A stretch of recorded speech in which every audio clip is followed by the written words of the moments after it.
दोस्तों, इस टाइम बिहार विधानसभा चुनाव है। पूरे भारत में सोशल मीडिया पर सभी जगह उसका जिक्र है। उसमें नए से नई चुनावी जो वादे या जो बातें जो प्रचार किया जा रहा है, उसमें अलग अलग तरह का किया जा रहा है। लेकिन मैं उसमें से सबसे मेन एक बात है जो गरीबों के लिए है और उनके लिए है जो कुछ अपनी जनता के लिए, अपने समाज के लिए, अपने क्षेत्र, देश प्रदेश के लिए करना चाहता है। मैं उसके लिए ये वीडियो बना कर लाया हूँ, क्योंकि बिहार में असदुद्दीन ओवैसी की पार्टी करीब 35 सीटों पर चुनाव लड़ रही है। और असदुद्दीन ओवैसी एक बड़े नेता हैं, पढ़े लिखे और अच्छे बोलने वाले नेता हैं। लेकिन उनकी पार्टी के जो प्रदेश अध्यक्ष अख्तरुल ईमान जी हैं, उनका एक बयान बहुत ही उन लोगों के लिए गलत है और मैं उसकी ज़्यादा से ज़्यादा निंदा करता हूँ, विरोध करता हूँ कि इस तरह की सोच है उनकी। मुझे ऐसा नहीं लगता था कि इतने काबिल आदमी इस तरह से कुछ कह सकते हैं, क्योंकि उनके प्रदेश की जिम्मेदारी है बिहार के कंधे पे। उन्होंने कहा है, क्योंकि जो आलिम हैं उन्होंने 2-3 आलिमों को टिकट नहीं दिया है। पहली बात तो सबकी वो मुसलमानों की बात करते हैं, क्योंकि जो मुसलमान भाई हैं अगर वो अपने से शिकायत नहीं करेंगे, यानी असदुद्दीन ओवैसी AIM पार्टी से कि हमें टिकट नहीं मिला या हमारी अनसुनी कहा करा गया, तो किससे करेंगे? गैर से नहीं करेंगे ना। जैसे भारतीय जनता पार्टी है, वो तो मुसलमानों को टिकट देती नहीं है, मुसलमानों की बात नहीं करती, तो हम उससे नहीं कह सकते कि आपने टिकट दिया नहीं दिया।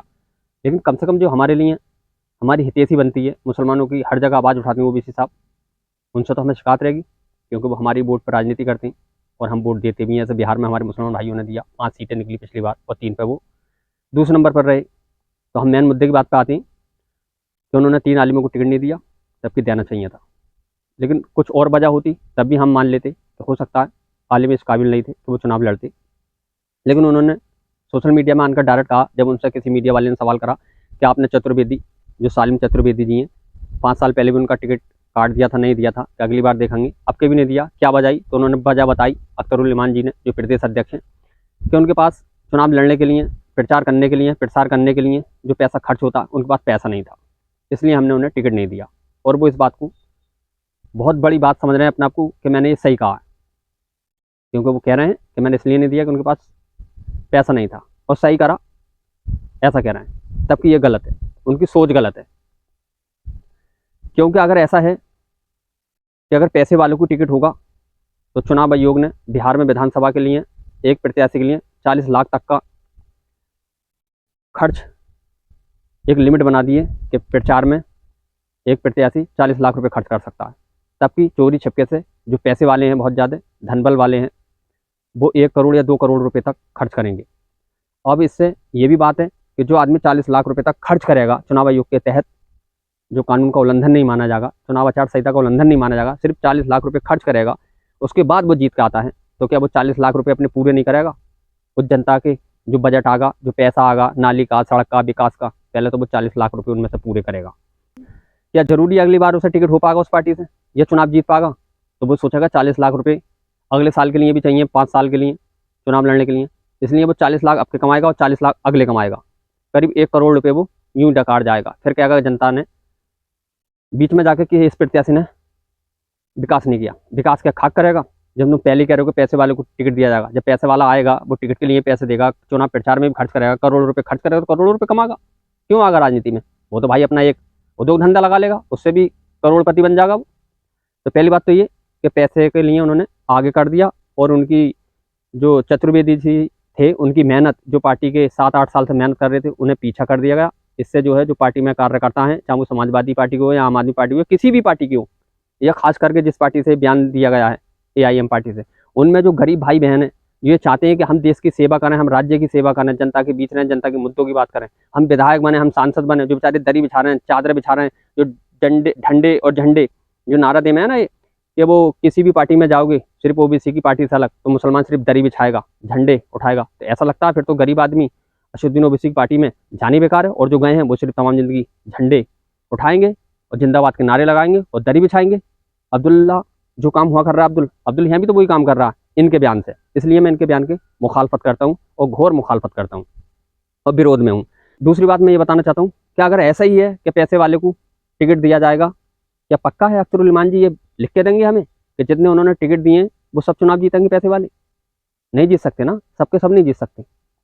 हो सकता है उस सीट पे वो गरीब भी जीत जाता जो चतुर्वेदी जी थे। उसका उदाहरण भी मैं दे सकता हूँ। आम आदमी पार्टी ने केवल 7 सीटों पर जम्मू कश्मीर में अभी 2024 में चुनाव लड़ा था, और उसमें 7 में से 6 तो प्रत्याशी हारे आम आदमी पार्टी के, लेकिन एक इकलौते जो बहुत ही गरीब मिराज मलिक जी, जो जनता की आवाज़ उठाते थे, कई साल से मेहनत कर रहे थे, मिराज मलिक जी को अपना उम्मीदवार बनाया आम आदमी पार्टी ने जम्मू की डोडा विधानसभा से।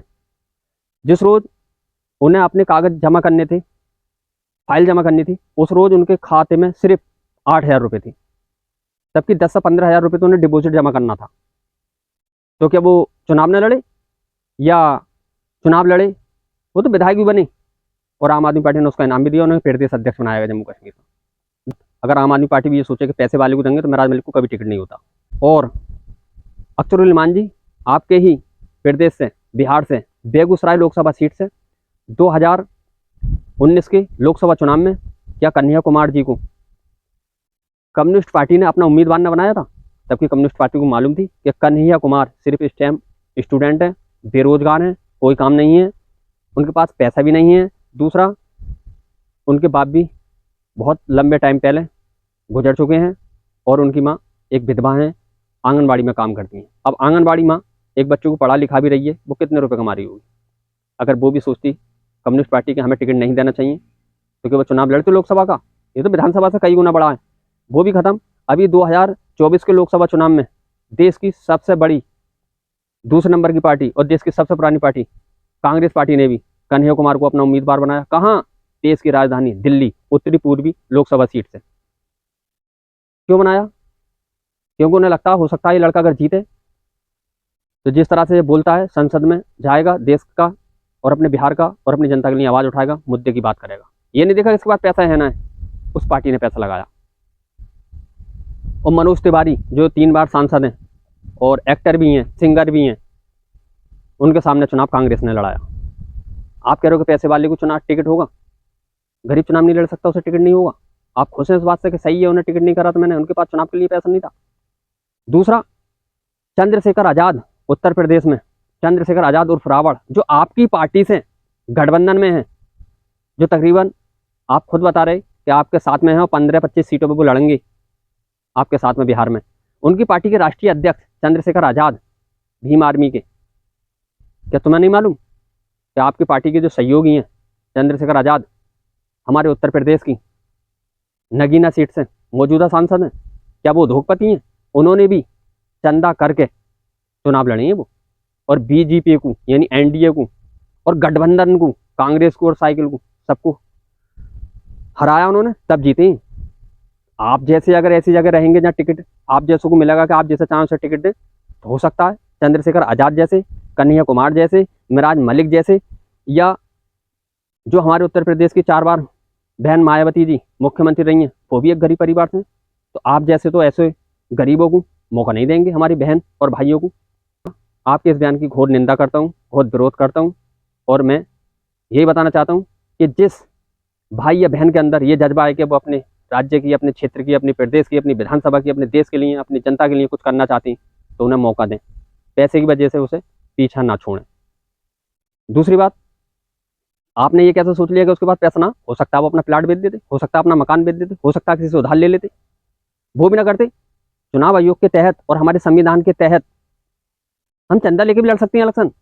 बड़े बड़े नेता क्राउड फंडिंग से चुनाव लड़ी। क्या दिल्ली की पूर्व मुख्यमंत्री आतिशी जी ने क्राउड फंडिंग से चुनाव नहीं लड़ा? क्या वो इस टाइम दिल्ली में विधायक नहीं है? ये विपक्ष की नेता नहीं है? मैं कई उदाहरण आपको अख्तरुल इमान जी दे सकता हूँ। इसलिए सभी पार्टी के राष्ट्रीय अध्यक्ष और प्रदेश अध्यक्ष और जिसके हाथ में टिकट होता है, इस बात का ध्यान रखें कि वो पैसे वाले को टिकट ना दे, बल्कि एक ईमानदार और जनता की आवाज़ बनने वाले को और सेवा करने वाले को टिकट दे। फिर मिलते हैं किसी एक ऐसी वीडियो में। खुदा हाफिज़।